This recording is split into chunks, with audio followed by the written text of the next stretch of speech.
هل تصدق أن رجلاً وحماراً ساهمين على طريق ترابي قادران على أن يجعلا الناس يختلفون ويغضبون ويتهمون بعضهم بالجهل فقط لأنهما يسيران بطريقة لا تعجب الجميع؟ كان الصباح هادئاً والشمس تخرج بتردد من خلف التلال، والطريق الطويل يمتد أمام جحا كأنه سؤال لا نهاية له. كان يمشي بخطى ثابتة، وإلى جانبه حماره الرمادي صامتاً هادئاً يهز أذنيه بين حين وآخر كأنه يصغي لما لا يقال.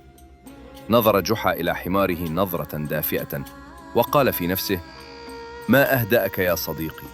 تمشي ولا تسأل، تصبر ولا تشكو، أما الناس فلهم في كل خطوة رأي. وما إن دخل أول قرية حتى تغير الهدوء، توقف بعض الرجال وتجمعت نسوة عند الطريق، وتعالت الأصوات همساً ثم جهراً: انظروا إلى هذا، له حمار ويمشي؟ ألا يعرف أن الحمار للركوب؟ توقف جحا لحظة، لم يغضب، لم يجادل، ولكنه شعر بشيء خفي يتحرك في صدره، كأنه سؤال صغير يقول: لماذا يهمهم أمري؟ تقدم خطوة وركب حماره في هدوء وترك القرية خلفه.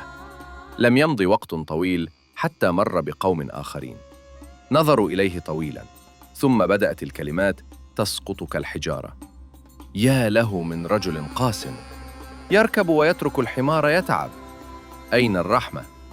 هنا شعر جحا بوخز خفيف في قلبه.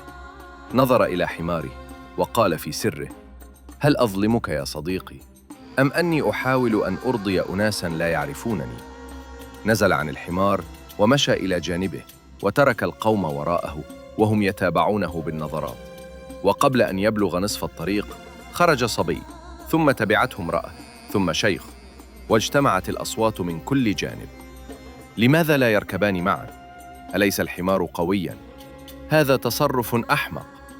توقف جحا وأغمض عينيه لحظة، شعر أن الأصوات تدخل رأسه كالضجيج، وقال في نفسه: إن مشيت قالوا، وإن ركبت قالوا، وإن فعلت ما يقولون قالوا غيره. ركب مع حماره وسار، لكن الصراخ لم يتأخر: قاتل الحمار، اثنان عليه، ألا تخافان الله؟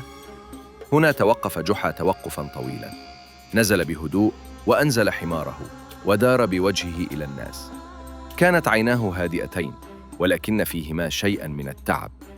قال بصوت واضح لا فيه غضب ولا سخرية: قولوا لي، من منكم يعيش حياتي؟ من منكم يحمل همومي؟ ولماذا أترك عقلي لأحمل عقولكم فوق ظهر حمار؟ سكت الناس وسكت الطريق، حتى الحمار ثبت قدميه ورفع رأسه. سار جحا بعدها والحمار خلفه، لا راكباً ولا مركوباً، بل صاحبين في طريق واحد. وكان جحا يحدث نفسه وهو يبتعد: من أراد أن يرضي الجميع فقد حكم على نفسه بالتعب، ومن سمع لكل صوت فقد أضاع صوته. ولكن هل سيتركه الناس وشأنه؟ في الطريق المقبل سيدخل جحا سوقاً كبيراً، وسيكتشف أن الحكمة أحياناً تعرض للبيع، ولكن قليلاً من يشتريها.